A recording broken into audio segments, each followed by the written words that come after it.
Oups, non, pas tout à fait terminé. Il reste le grand perçage à faire. Donc diamètre 18 ici, positionné à 36 et à l'axe de notre partie au-dessus, donc 27. Non, puisque j'ai une cote ici, 18, non, donc c'est bon, 36 et 18 positionnés par rapport à la base, et diamètre 18, parfait. Donc j'attaque le perçage, je choisis la face, diamètre, on va déjà lui donner 18, position par rapport au bord 36, et on sera dans l'axe. Et deuxième arête 18 et OK. Ça ressemble. Donc ça, ce sera la partie pour loger le ressort. Et d'ailleurs, le perçage, je vais le renommer tout de suite.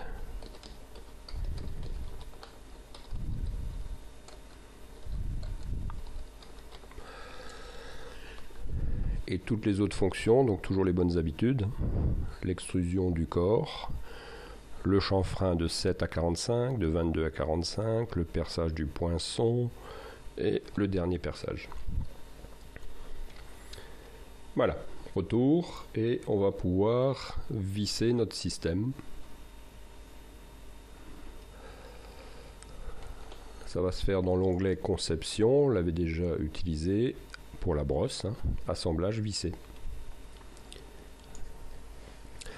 Donc l'assemblage vissé, position linéaire, donc on voit vaguement la petite flèche verte qui nous indique voilà, le sens vers le haut.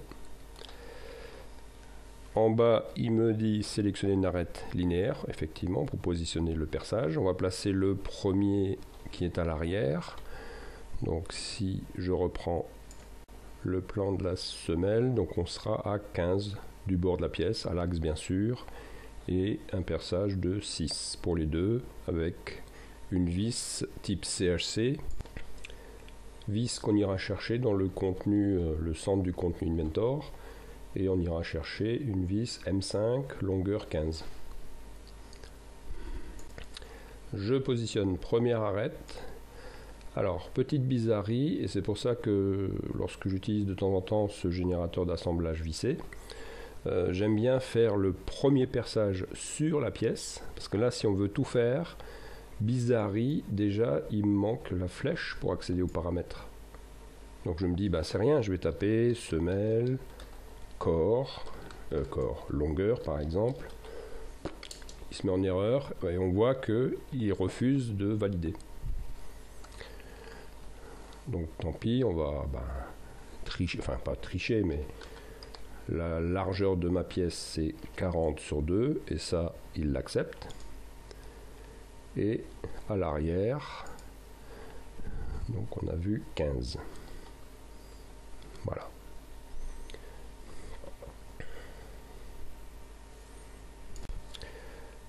Donc ensuite à gauche, on va définir que le dernier perçage sera borgne et diamètre profil métrique ISO, ça c'est bon, diamètre 5.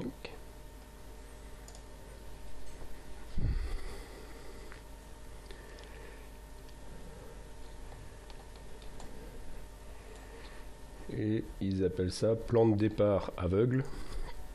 Donc ce sera le plan de la pièce. Et voilà.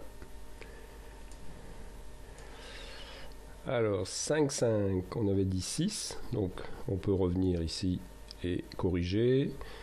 Type personnalisé. Donc diamètre 6.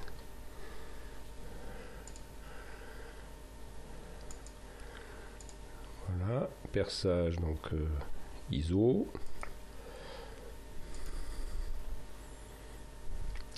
Profondeur de perçage, donc là on reprend notre exercice.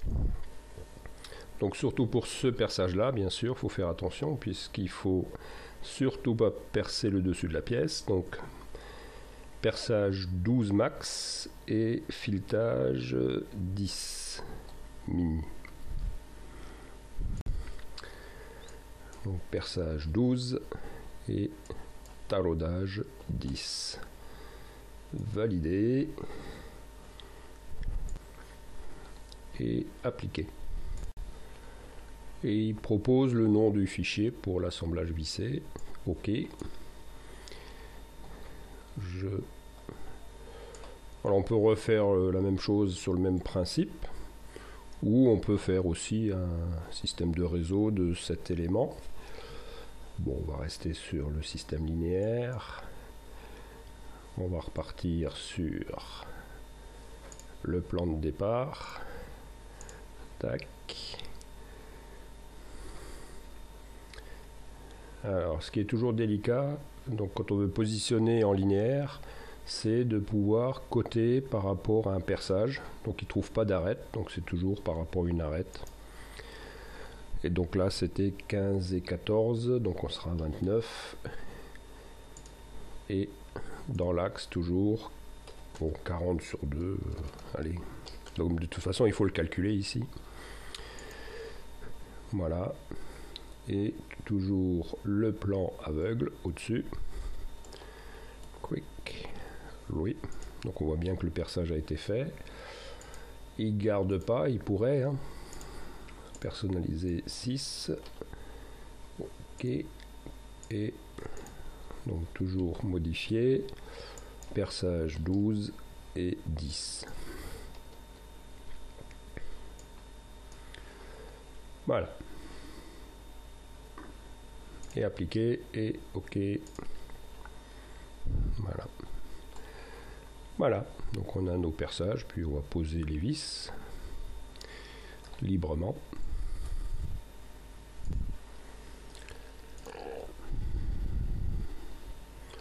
Donc on va chercher le centre de contenu dans Assembler, placer depuis le centre de contenu. Lorsque vous arrivez sur le centre de contenu, souvent c'est un grand moment de solitude, hein, puisque là on cherche une vis, mais où faut-il chercher la vis? Quel type de vis? Donc ce sera déjà visserie, vis, et on veut une vis type CHC. Alors comment ils ont classé ça? Tête creuse, par exemple.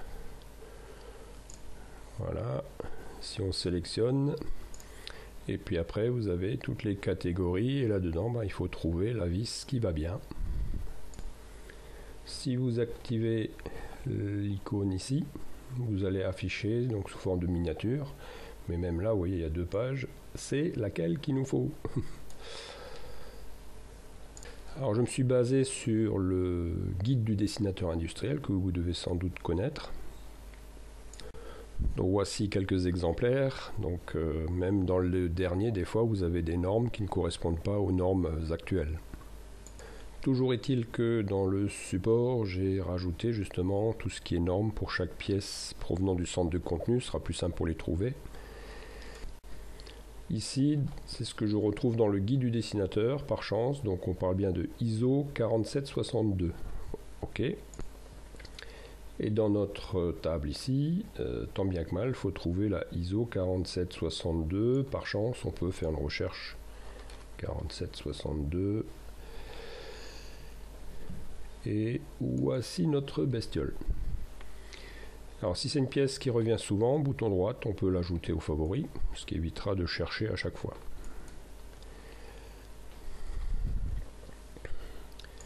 Ensuite, ce qui peut être sympa, on peut aussi afficher la table en dessous. Et comme ça, pour tel type, on sait, grosso modo, il y a du monde. Hein. Voilà. Donc on va pouvoir déjà vérifier est-ce qu'on trouvera notre élément. Et ensuite, il n'y a plus qu'à l'insérer.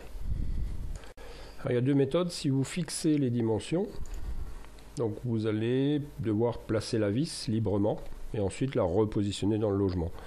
Si vous double-cliquez simplement sur la vis qui vous intéresse, vous allez partir dans ce qu'ils appellent l'auto-drop.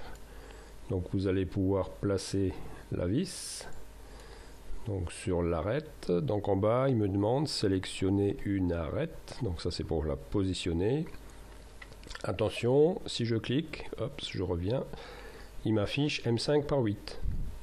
Donc ça c'est pas bon, bouton droite, je modifie la taille.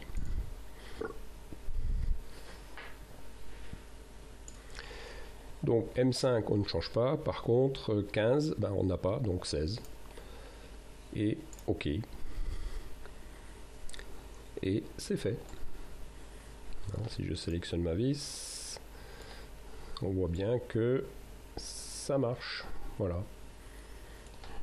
Et de l'autre côté, ben, je peux faire une copie ou réinsérer de la même façon. Bon, allez hop, on va refaire un petit tour. Hop, on vient chercher l'arête concentrique pour poser la tête de la vis. Bouton droite, modifier la taille.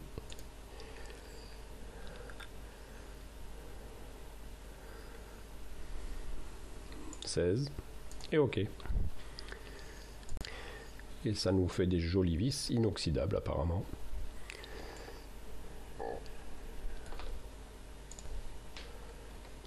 On va pouvoir maintenant modéliser le couvercle et venir le placer.